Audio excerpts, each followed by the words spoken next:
प्रवक्ता अमिताभ शर्मा ने कहा है कि प्रधानमंत्री नरेंद्र मोदी खुद घटनास्थल पर जाएंगे और दौरा करेंगे। साथ ही 2 एक्सप्रेस और 1 मालगाड़ी इन्वॉल्व है इस पूरी घटना में। और ये जो पूरा हादसा है, तस्वीरों के जरिए भी आपको हम दिखाते चले। अश्विनी वैष्णव भी घटनास्थल पर पहुंच चुके हैं और साथ ही सुबह से ही रेस्क्यू ऑपरेशन के दौरान अश्विनी वैष्णव को घटनास्थल पर देखा गया है।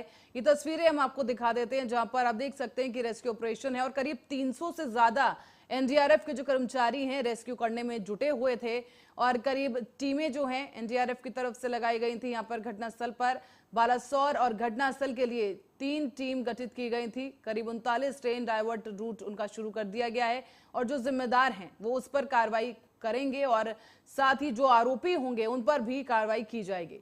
आपको ये बता दें कि राष्ट्रीय आपदा मोचन बल और नागरिक सुरक्षा ने बताया है कि एनडीआरएफ की करीब 9 टीमें मौके पर तैनात की गई थी और इस घटना के 1.25 घंटे के अंदर ही पहली टीम वहां के लिए रवाना हुई, पहुंची घटनास्थल पर। बचाव अभियान में 300 से ज्यादा लोग लगे हुए हैं और उड़ीसा के बालासोर की घटना है जब ट्रेन हादसे को लेकर प्रधानमंत्री नरेंद्र मोदी भी एक्शन मोड में आ चुके हैं और उन्होंने अब तक राहत बचाव अभियान की जानकारी के लिए एक बैठक बुलाई है। साथ ही पीएम मोदी आज उड़ीसा जाएंगे और पहले वो बालासोर में हुए रेल हादसे वाले दुर्घटना स्थल का दौरा करेंगे। उसके बाद वो कटक का रुख करेंगे, जहां पर अस्पताल जाकर प्रधानमंत्री नरेंद्र मोदी इस हादसे में घायल लोगों से मुलाकात करेंगे। इस दौरान इस घटना पर राजनेताओं की प्रतिक्रियाएं भी सामने आई हैं। बहुत ही बड़ी ट्रैजिक एक्सीडेंट है ये और सभी दिवंगत आत्माओं के साथ हमारी प्रार्थना है। कल रात से कंटिन्यूअसली रेलवे, एनडीआरएफ, एसडीआरएफ और राज्य सरकार सभी मिलके रेस्क्यू का ऑपरेशन कर रहे हैं। कंप्लीट मोबिलाइजेशन किया गया है। इधर बालेश्वर की तरफ से, उधर भुवनेश्वर की तरफ से कंप्लीट मोबिलाइजेशन किया है। टाटानगर से सब जगह से मोबिलाइजेशन किया है ताकि मैक्सिमम इस तरह की बड़ी ट्रेजेडी में जितना एफर्ट लगाया जाए उतना कम होता है। उन सभी परिवारों के साथ मेरी प्रार्थना है जिनके परिवार का मेंबर इस ट्रेजेडी में चले गए और सभी जहां पर भी best possible health care facility होगी, चाहे कटक में, भुवनेश्वर में, एम्स में, इधर कैलकाटा में, कहीं पर भी जो बेस्ट पॉसिबल हेल्थ फैसिलिटी होगी वो दी जाएगी। कंपेंसेशन का अमाउंट कल रात में रेलवे की तरफ से डिक्लेयर हो गया था। एक हाई लेवल कमेटी भी ऑलरेडी डिक्लेयर हो गई है जो कि इस पूरे एक्सीडेंट में इंक्वायरी करेगी। कमिश्नर रेल सेफ्टी को भी बुलाया गया है, वो भी इंक्वायरी करेंगे और इस प्रॉब्लम के, इस एक्सीडेंट के रूट कॉज में जाएंगे। किस कारण से ये प्रॉब्लम हुई वो पूरा का पूरा टेक्निकल से और किस भी कारण से हुई हो वो समझा जाएगा। क्या कोई इंडिकेशन अभी सारा का सारा फोकस रेस्क्यू पे है और कंप्लीट फोकस है जिस तरह से जिनके भी गहरी चोटें आई हैं उनको ठीक जगह पे पहुंचा के उनका इलाज कराया जाए और परिजनों के पास ठीक खबर पहुंचे। सारा फोकस उस चीज पे। उड़ीसा का रेल हादसा बहुत ही हृदय विदारक है। जो लोग जो भी इसमें हताहत हुए हैं, दिवंगत हुए हैं, उन सभी की आत्मा की शांति के लिए मैं भगवान से प्रार्थना करता हूं कि भगवान उनको अपने श्री चरणों में स्थान दे और अकारण असमय जो उनके परिजनों के ऊपर ये विपत्ति आई है, उनको शोक से गुजरना पड़ रहा है, उन सभी को भगवान इस कठिन घड़ी में इस दुख को सहने की शक्ति प्रदान करे। ओम शांति, ओम शांति, ओम शांति। देखिए, मैं आपको पहले भी बता चुका हूं, फिर से बोल रहा हूं कि इसमें इंज्योर्ड पैसेंजर नहीं थे। इंज्योर्ड पैसेंजर को उनकी ज़रूरत के हिसाब से, जो ग्रेविटी के हिसाब से स्थानीय और आसपास के अस्पतालों में पूर्ण इलाज रेलवे की तरफ से किया जा रहा है। इसमें वो यात्री थे जिनको या तो बहुत ही मामूली चोट थी या बिल्कुल चोट नहीं थी। उनकी सुविधा के हिसाब से हमने जगह जगह उनको हॉल दिया गया था ट्रेन का। तो अगर वो अपने घर के आसपास उतर के जा सकते हैं तो इससे अच्छी बात नहीं हो सकती। देखिए, दूसरी ट्रेन आने वाली है, उसमें 1000 यात्री हैं। मुझे तो बहुत खुशी होगी कि उनको भी जरूरत ना पड़े। नहीं, उसमें मुख्य रूप से यशवंतपुर हावड़ा के ही पैसेंजर हैं। Extremely tragic train accident. I have to thank the local people, the local teams and others who have worked overnight to save people from the wreckage. Sir, don't you think this railway, the safety should be given preference instead of speed? Railway safety should always be given the first preference. First priority to these The people have been taken to hospitals here in Balasore, also in Cuttack, so that they recover as fast. जो टकराव होकर के आपस में जो एक बहुत ही भयंकर एक्सीडेंट हुआ, दुर्घटना हुई जिसमें लगभग 300 लोगों की जान चली गई। मैं उनके प्रति अपनी श्रद्धांजलि व्यक्त करता हूं और ऐसी दुर्घटनाओं के बाद निश्चित रूप से हमारा जो डिपार्टमेंट है उसकी जानकारी तो अवश्य लेंगे ही, कोई ना कोई उसकी जानकारी भी होगी ही, क्योंकि भयंकर दुर्घटना वास्तव में एक क्वेश्चन मार्क खड़ा करती है। लेकिन दुर्घटना तो दुर्घटना है। उनके जान चले जाने के बाद उनके प्रति श्रद्धांजलि और उनके सब परिवारों के लिए भी मैं प्रभु से प्रार्थना करता हूं कि उनको ये हरियाणा के भी उसमें कुछ लोग अभी तक जानकारी नहीं है, तो मिलेगी तो बताएंगे। और जहां तक मेरा ये 2 दिन का कार्यक्रम है, देश के कोने पर हुई एक दुखद दुर्घटना ही हम सबके सामने है। कल आप सबने देखा होगा उड़ीसा के बालासोर में कल सायंकाल Bangalore Howrah superfast express, Coromandel express और एक मालगाड़ी दुर्घटना के शिकार हुए हैं। इस भीषण दुर्घटना में अनेक यात्रियों की मृत्यु हुई है। ये संख्या 350 से ऊपर पहुंच सकती है। लगभग 900 के आसपास लोग घायल हैं। जिन लोगों ने अपने परिजनों को खोया है, उन सब के प्रति मैं उत्तर प्रदेश शासन की ओर से, उत्तर प्रदेश की जनता की ओर से अपनी संवेदना व्यक्त करता हूं। जो लोग इस दुर्घटना में गंभीर रूप से घायल हुए हैं, उनके शीघ्र स्वस्थ होने की कामना भी करता हूं। सुगम यात्रा और सुरक्षित यात्रा ये हर नागरिक का अधिकार है। आज जो दुर्घटना हुई है वो बहुत ही बुरी हुई है। मैं सिर्फ इतना कहूंगी कि जिनको हम बचा नहीं पाए उनको मैं श्रद्धांजलि अर्पण करती हूँ, और जो बचे हैं प्रशासन ने पूरी ताकत से उनको मदद करनी चाहिए और जितनी जाने जो भी बचा सके उसके लिए कोशिश करनी चाहिए। और रेलवे मंत्रालय ने और गवर्नमेंट ऑफ इंडिया ने इसकी डिटेल इंक्वायरी करनी चाहिए कि ये हादसा हुआ कैसे। तो इसको एक हाई पावर्ड अर्जेंटली एक कमेटी करनी चाहिए और इन लोगों को न्याय मिलना चाहिए। जिम्मेदार देश के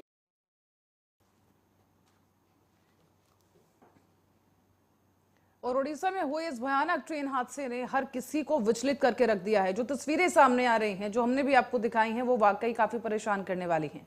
बालासोर में बहनागा बाजार स्टेशन के पास 3 ट्रेनों की इस भीषण टक्कर में करीब 280 लोगों की दर्दनाक मौत हो चुकी है। 900 से ज्यादा लोग घायल हैं और इस हादसे को लेकर अब राजनीतिक बयानबाजी भी शुरू हो गई है। विपक्षी दलों ने अब रेलवे के कवच सुरक्षा वाले दावों पर सवाल उठाना शुरू कर दिया है।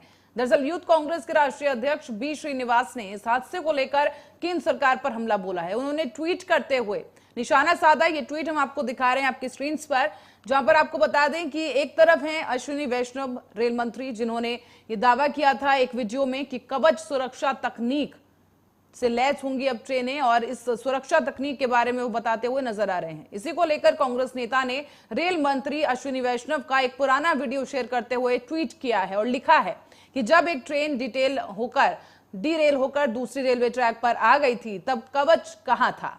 300 के आसपास मौतें हुई हैं, करीब 1000 लोग घायल हैं। इन दर्दनाक मौतों कवच एक ऑटोमेटिक ट्रेन प्रोटेक्शन की टेक्नोलॉजी है। इसमें क्या होता है, मान लीजिए 2 ट्रेन हैं, दोनों ट्रेन अगर सेम ट्रैक पे अगर बाई चांस गलती से भी आ गई तो तो पास में आती है उससे पहले पहले कवच उसमें ब्रेक लगा देगा और उनको रोक लेगा, तो एक्सीडेंट नहीं होएगा। मान लो एक ट्रेन के पीछे दूसरी ट्रेन जा रही है, तो इस केस में पीछे वाली ट्रेन एक सेफ डिस्टेंस पे रहनी चाहिए। अगर बाई चांस किसी भी कारण से ट्रेन अगर नजदीक आती है तो पीछे वाली ट्रेन में तुरंत कवच उसमें स्पीड कम कर देगा और उसमें ब्रेक लगा देगा। जैसे रेड लाइट है, तो रेड लाइट के पास में जैसे ही ट्रेन पहुंचे उससे पहले पहले उस ट्रेन का कवच अपने आप उसे स्पीड को कम कर देगा, कम करके उसको रेड लाइट से पहले पहले रोक लेगा। कोई गेट आ रहा है तो उस गेट के पास जैसे ही ट्रेन पहुंचे, बाई चांस अगर ड्राइवर ने विसल नहीं बजाई तो भी कवच उसमें ऑटोमेटिकली विसल बजा देगा। तो ये एक ऐसी फैसिलिटी है जिससे यात्रियों की सुरक्षा में बहुत ही बड़ा बदलाव आएगा। प्रधानमंत्री जी का जो विजन है कि हमारे साधारण मानवी के जीवन में ऐसा परिवर्तन आए जो परिवर्तन उनके जीवन में एक बहुत बड़ा लाभ लाए, तो ये कवच ऐसी एक टेक्नोलॉजी है। तो कवच और यहाँ इसी वीडियो और इसी बयान को लेकर कांग्रेस लगातार हमलावर है और अश्विनी वैष्णव को लेकर तमाम तरह के ट्वीट कांग्रेस की तरफ से किए जा रहे हैं। अब आगे बढ़ेंगे, रुक करेंगे अगली खबर का, जो कि दिल्ली से है। दिल्ली हाईकोर्ट ने मनीष सिसोदिया को अपनी बीमार पत्नी से मिलने की अनुमति दे दी थी, लेकिन उनकी मुलाकात हो नहीं पाई है। दिल्ली के पूर्व उप मुख्यमंत्री मनीष सिसोदिया के अपने घर पहुंचने से पहले ही उनकी पत्नी की तबीयत अचानक से बिगड़ गई। इसके बाद उन्हें नजदीकी एलएनजेपी अस्पताल में भर्ती कराया गया है और सिसोदिया के घर पहुंचने से पहले ही पत्नी को अस्पताल में एडमिट कराना पड़ा। मनीष सिसोदिया की पत्नी सीमा सिसोदिया मल्टीपल स्क्लेरोसिस नाम की एक बीमारी से पीड़ित हैं और इस बीमारी का गंभीर पहलू यह है कि इसमें दिमाग का शरीर से कंट्रोल घटता चला जाता है। इससे पहले अप्रैल के महीने में भी मनीष सिसोदिया की पत्नी सीमा सिसोदिया की तबीयत खराब हुई थी और उस दौरान सीमा सिसोदिया को अपोलो अस्पताल में भर्ती कराया गया था।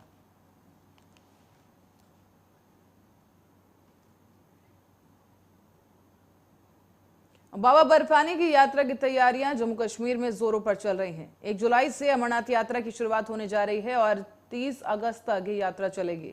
इस बीच आज यानी कि शनिवार को ही ज्येष्ठ पूर्णिमा के दिन जम्मू कश्मीर के उपराज्यपाल मनोज सिन्हा वीडियो कॉन्फ्रेंस के जरिए अमरनाथ की प्रथम पूजा में शामिल हुए। अमरनाथ की प्रथम पूजा में शामिल होने के बाद जम्मू कश्मीर के उपराज्यपाल मनोज सिन्हा ने मीडिया से बातचीत की और बताया है कि अमरनाथ के पवित्र गुफा की वार्षिक तीर्थ यात्रा 1 जुलाई से शुरू होने जा रही है और 30 अगस्त तक ये यात्रा चलेगी। और ये भी कहा गया कि 1 जुलाई से देश भर से तीर्थयात्री अमरनाथ की पवित्र गुफा के दर्शन करने के लिए पहुंचेंगे। आपको बता दें कि श्री अमरनाथ श्राइन बोर्ड यात्रा को सुगम बनाने के लिए हर कोशिश कर रहा है। श्री अमरनाथ श्राइन बोर्ड यात्रा के लिए आएंगे। श्री अमरनाथ श्राइन बोर्ड यात्रा को सुगम बनाने के लिए हर कोशिश कर रहा है। जम्मू कश्मीर प्रशासन भी उस व्यवस्था को समुचित ढंग से चलाया जा सके, इसकी पूरी तैयारी में है और यात्रा 31 अगस्त रक्षाबंधन के दिन समाप्त होगी। मैं जम्मू कश्मीर के सभी निवासियों से भी निवेदन करना चाहता हूं, जिस तरह से यहाँ के स्थानीय निवासी हर वर्ष इस यात्रा में अपना पूरा सहयोग देते हैं, इस साल भी पूरा सहयोग देंगे और मैं उम्मीद करता हूं कि देश भर के जो श्रद्धालु आएंगे वो एक अच्छा अनुभव लेकर के जाएंगे। स्वाभाविक रूप से जब यात्री आते हैं तो स्थानीय लोगों को भी रोजगार के बहुत सारे अवसर उपलब्ध होते हैं।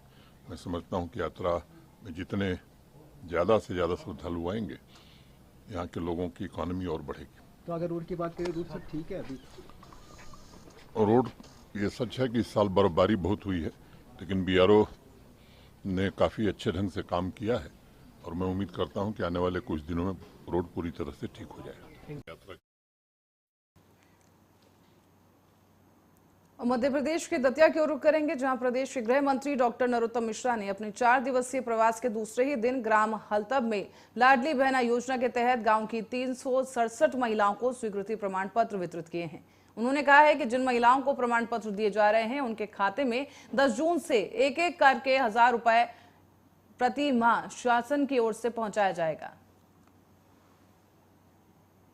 जिन्हें 9 साल हो गए उनने देश की तस्वीर बदल दी। 9 साल के आप देखो, 9 साल पहले पाकिस्तान हम पर हमले करता था, हमारे सैनिकों के सिर काट के ले जाता था और उस समय के प्रधानमंत्री मनमोहन सिंह सफेद कबूतर उड़ाते थे, सफेद झंडा शांति वार्ता का फहराते थे। मोदी जी ने आते ही नक्शा बदल दिया।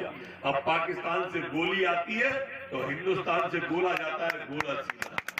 यहाँ पर सर्जिकल स्ट्राइक करी, एयर स्ट्राइक करी, कश्मीर में 370 हटाई, 35 से हटाया, लद्दाख को आजाद किया। हालांकि हो गई 9 साल पहले जो पाकिस्तान हमसे कश्मीर मांगता था, आज वो पाकिस्तान भीख मांग रहा है, भीख। आप देखो वहाँ आटे के लिए लड़ रहे हैं लोग, अब तो गेहूं भेज रहे हैं घर घर मुफ्त में, और वहाँ आटे के लिए आदमी मर रहा है। गेहूं जो लोग टीवी देखते होंगे, मोबाइल व्हाट्सएप देखते होंगे, वो देखते होंगे कि पाकिस्तान में भुखमरी के हालात है। वहाँ 200 रुपया किलो तो आलू और टमाटर बिक रहे हैं, आलू और टमाटर 200 रुपया किलो।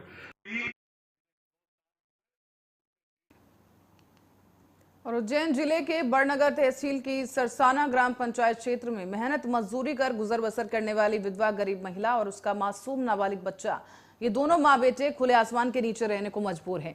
राज्य सरकार और केंद्र सरकार की योजना का लाभ इन दोनों बेकसूरों को नहीं मिल पा रहा है। बता दें कि महिला का एक कच्चा घर था जो टूट चुका है और रोड निर्माण में जगह जाने की वजह से महिला और ये बच्चा बेघर हो गए हैं, पर जिम्मेदार अधिकारी इस ओर कोई भी ध्यान देने से बच रहे हैं। आप सर मजदूरी। आपके पति शांत हो गए सर। पति शांत हैं? हाँ। तो आप ही मेहनत मजदूरी करते हैं? हाँ, कितने बच्चे हैं आपके? बच्चे में एक लड़की, ये ससुराल नहीं है, मेरा लड़का है छोटा। अच्छा, तो ये आपका मकान कैसे टूट गया है? ये 4 लाइन में गया सर। 4 लाइन रोड में चला गया? हाँ, रोड पे चला गया। तो फिर आपको पैसा मिला होगा ना सास के? 90,000 मिला सर। अच्छा, आप फिर कहाँ पर रह रहे हैं आप? अभी तो सर मैं किराए से रहती हूँ, वहाँ पे नहीं रहती रहा, घर का मेरा परिवार का, तो मैं सड़क पे रह रही हूँ। तो आपने बताया पंचायत में क्या कहा था आपको मकान देने का, आवाज देने का? कि मकान तोड़ ही दिया सरपंच मंत्री के दांगा, आवाज तो कोई जगह भी नहीं मिल रही सर। आवाज वगैरह कुछ भी नहीं मिला रहने के लिए? हाँ। फिर अभी आप कहाँ रह रही हैं? अभी नहीं, सड़क पे रह रही हूँ। क्या काम करते हैं? पुलिस अधीक्षक रघुवंश सिंह भदौरिया द्वारा जिले में अवैध मादक पदार्थों और अवैध शराब पर कार्रवाई के निर्देश जारी कर दिए गए हैं। इसी बीच करैरा पुलिस को मुखबिर से सूचना मिली कि एक बोलेरो गाड़ी से झांसी की तरफ ग्राम टीला की तरफ से अवैध शराब का परिवहन किया जा रहा है।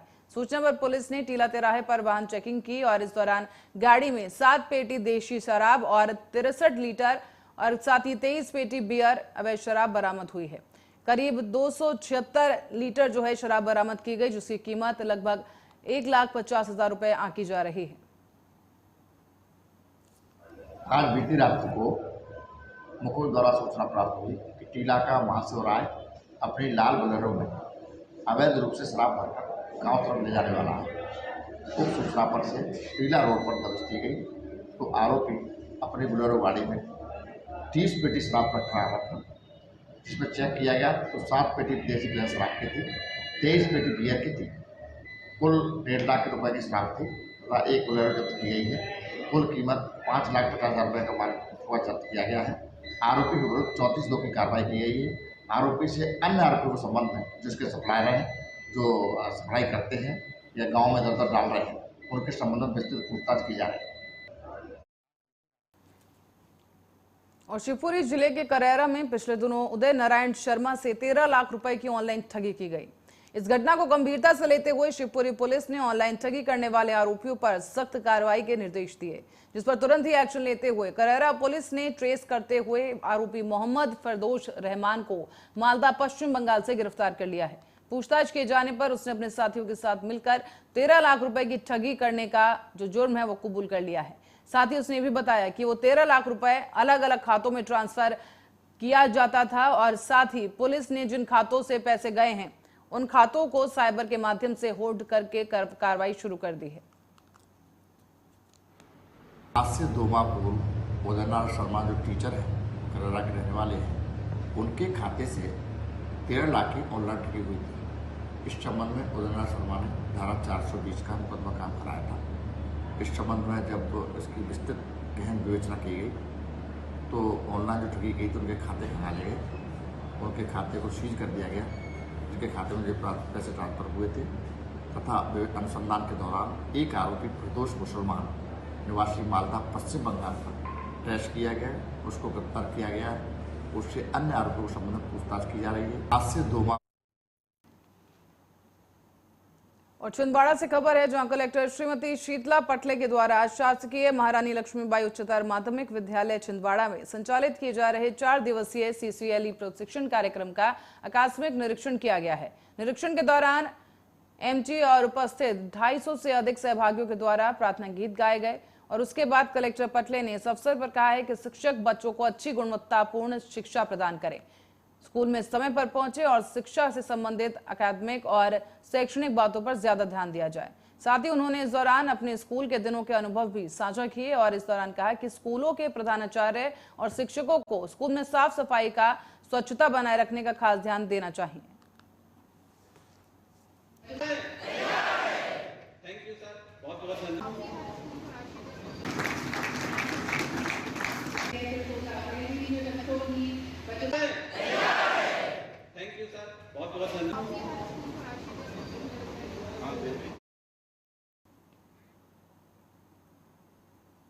और अब रुक करेंगे शिवपुरी का, जहां पर जिले में नगर पालिका परिषद से पिछले दिनों ही पानी के 4 टैंकर चोरी कर लिए गए हैं, जिसकी सूचना पर आज कोतवाली पुलिस ने नगर पालिका पहुंचकर पूछताछ शुरू कर दी है। आपको ये बता दें कि ये पानी की समस्या को देखते हुए क्षेत्रीय विधायक और मंत्री यशोधरा राजे सिंधिया ने विधायक निधि से 14 पानी के टैंकर शिवपुरी नगर पालिका को दिए थे, जिनमें से पानी के 4 टैंकर पिछले दिनों चोरी हो गए। जबकि नगर पालिका अध्यक्ष गायत्री शर्मा का कहना है कि पिछले महीने शहर में कई भागवत और शादी समारोह हुए थे, जिसमें टैंकरों को भेजा गया, लेकिन जब सभी टैंकरों की गिनती हुई तो उसमें 4 टैंकर कम पाए गए हैं। तो बीते रोज चोरी की शिकायत कोतवाली में दर्ज कराई गई, जिसकी जांच जारी है। पालिका से ये बताया जा रहा है कि 4 टैंकर जो विधायक निधि के थे वो चोरी हुए हैं। अजीम मोहम्मद जो नगर पालिका में स्टोर कीपर है, उन्होंने थाने में करीब 4 दिन पहले कंप्लेंट की है, तो उस पर से केस रजिस्टर्ड है 379 चोरी का, उसका इन्वेस्टिगेशन चल रहा है। नहीं, अभी ये एकदम क्लियर नहीं हुआ है, लेकिन हम ये पता लगाने का प्रयास कर रहे थे कि टैंकर एक्चुअल में किसके चार्ज में रहते थे और कब चोरी गए। नगर पालिका वाले अभी टैंकर कब चोरी गए ये निश्चित समय में नहीं बता पा रहे। उनका कहना ये साहब 1-1.5 साल पहले लगभग गए होंगे। नगर पालिका से श्रीमंत महाराज साहब ने विधायक निधि से 14 टैंकर दिए थे नगर पालिका को, जिसमें से 4 टैंकर हमारे चोरी चले गए हैं। अभी हमको टैंकरों की ज़रूरत पड़ी तो हमने टैंकर देखे, तो हमारे 4 टैंकर नहीं थे। यहाँ कर्मचारियों से पता चला तो बोले कि 2 टैंकर पहले चले गए थे चोरी और 2 टैंकर अभी 2 महीने पहले चोरी गए। ऐसे कर और इसी खबर के साथ बुलेटिन में फिलहाल के लिए इतना ही। आप देखते रहिए आर्या न्यूज़।